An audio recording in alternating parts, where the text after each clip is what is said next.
we're going to talk about essentially one of the first, if not the first, dystopian novels called We by Evgeny Zamyatin. Now, I want to say that I really like this novel, and I think that it is very, very, very influential. So Zamyatin was born in 1884 in Russia. He died in 1937 in Paris, and he was someone who was very much a contrarian, I think. I heard that he was pro-Bolsheviks before the revolution, but against the Bolsheviks after the revolution. So it's a contrarian by temperament, perhaps. And he wrote this basically before the 1920s, but it was not published in Russian until 1988. So it was published in, I think, the US in 1924. And it wasn't published in the Soviet Union. And it is said that it is one of the first novels that was censored by the Soviet Union. And then after this novel, there was a massive wave of censorship.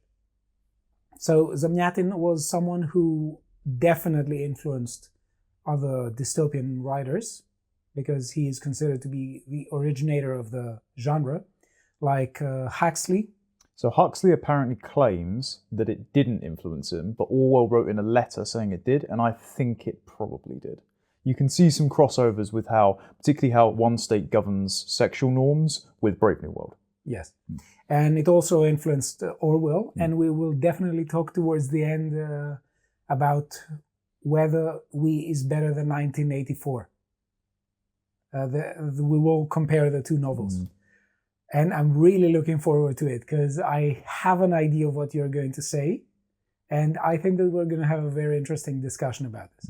So Zamyatin was someone who was censored by the Soviet Union, but his book wasn't perceived necessarily as anti-communist.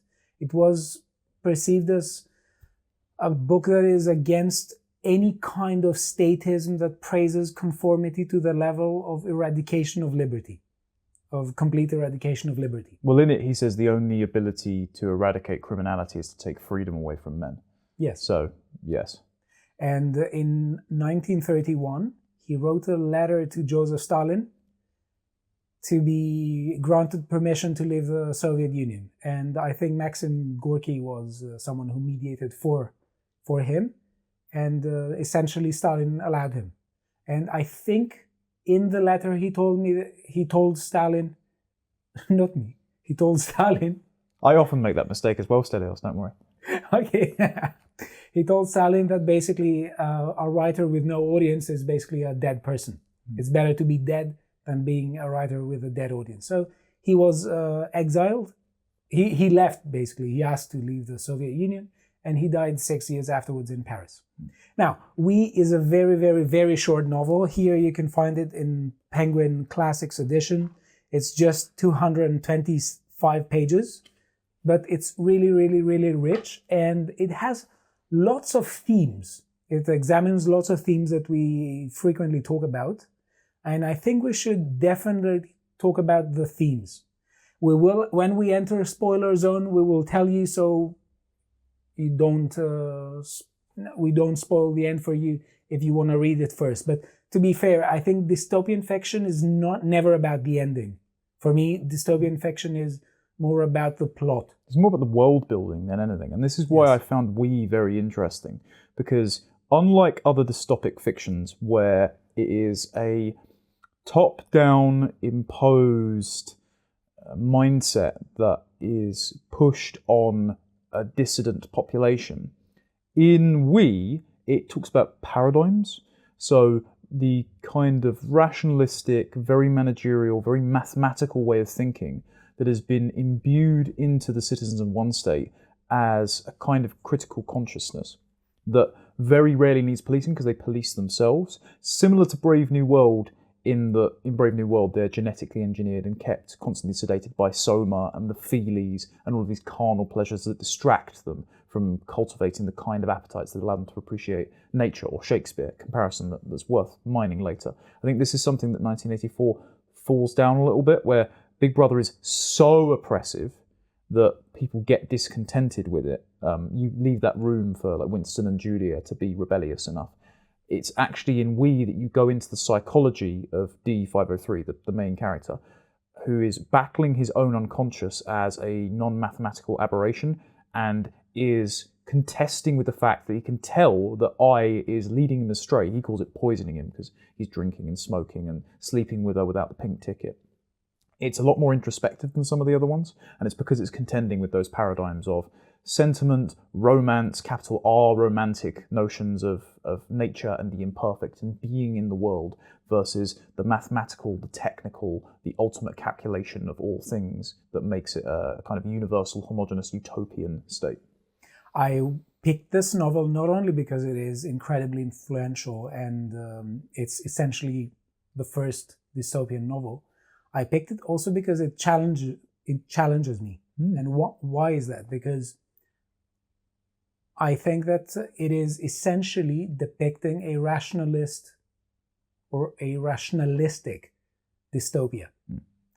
And this is something that I myself, as a rationalist, have to contend with.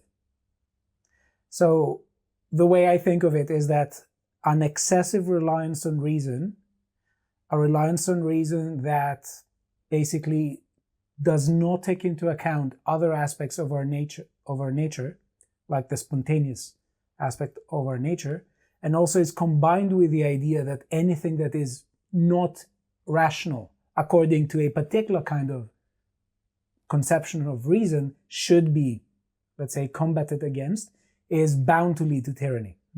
So I think that it is imperative for people who embrace this idea of reason to try to think of how to prevent that. Interestingly, many people in the English tradition and the Anglo-Saxon tradition of philosophy are very much prone towards empiricism. And I really, really, really like this tradition. It is just that I think that it gives us ultimately some problems of its own. So for instance, it is not a coincidence or an accident that Hume, who is the arch-empiricist, is led to skepticism or to something like that. And when you're led to skepticism, you're also led to moral skepticism.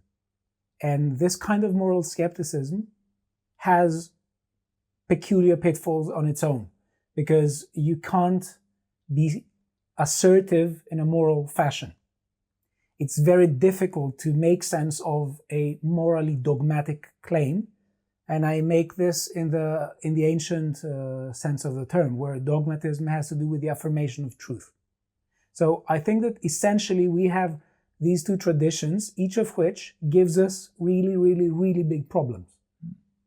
And the best way for me is to find a way to fuse both, because rampant rationalism, or you could say rationalism on steroids, leads to ideology. It leads to tyranny, and it leads to huge theories and ideologies that aspire to give top-down explanations of events in the world, and very frequently breeds the kind of mentality according to which, if theory conflicts with the facts, so worse for the facts.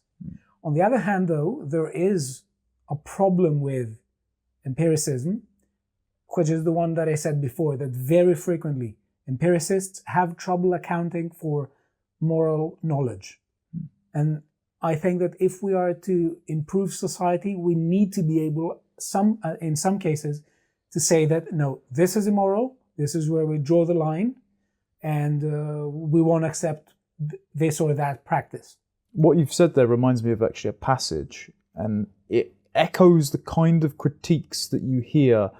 This is a podcast which you did with Carl, of liberalism as universal acid, of where Enlightenment epistemologies, if something cannot be rationally justified or empirically proven by citing a study, never mind the methodological complications, that it has to be jettisoned, even if it's a product of like tradition and practice. And it seems to work, even if we don't quite understand its foundation. There was a quote, it's from page 110 in that edition.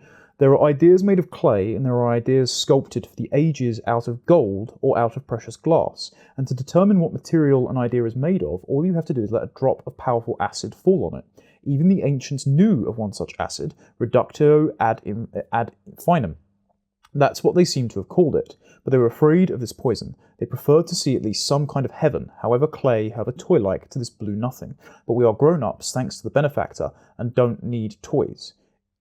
In the same way, you get the sort of John Lennon's Imagine vision of imagine there's no heaven, imagine there's no countries, imagine all the people holding hands as one.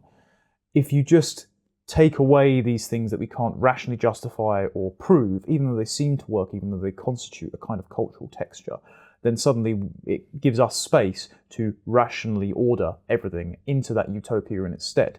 Bear in mind that there are many pitfalls along the way. So I just found that quite interesting how it slots into that little niche there. I think this is a bit more of an idea of a problem for the empiricist, because, and this is where the danger of rationalism comes in, because you talked about citing studies and citing empirical evidence, or at least evidence. Rationalists frequently appeal on intuition, yes, and they can literally claim to intuit anything. Now, of course, it's not as simple as that, but in principle, the problem with rationalism is that when we rely upon reason as a non-sensory intellectual power, we are still led to radically different conclusions. So, for instance, throughout the whole history of rationalism, you have rationalists disagreeing about what they claim to intuit. This is one problem, because frequently you could come along as a rationalist who is defending a society like that, or you don't have to be a rationalist. You could adopt this mindset in the name of reason, and you could say, I intuit that, for instance, a sensory happiness or sensory pleasure is the best thing, is the ultimate value. Everyone who disagrees with me is irrational and should be forced to be happy. This is a kind of mindset that leads to tyranny. And we should very much highlight it, because very frequently people come along and they say, but it is obvious that my values are the correct values and I am justified in forcing them down on you. And if you disagree with me, you're an irrational biped. There's a part of the novel that goes into that where he starts talking about the glory of one state, and there is a slight deviation in how glorious it is, because he said after the war that lasted a couple of 100 years and before the invention of petroleum bread where people could have abundant food, of course only 0.2% of the population survived. But from the conditions that resulted afterwards, it seemed really rational to construct one state to that 0.2% of the population. Yeah. So the premises on which that rationalistic thought experiment is based in a given place and time can change and then seem self-evident to the new people when it wouldn't have before or after if things decide to. To watch the full video, please become a premium member at lotuseaters.com.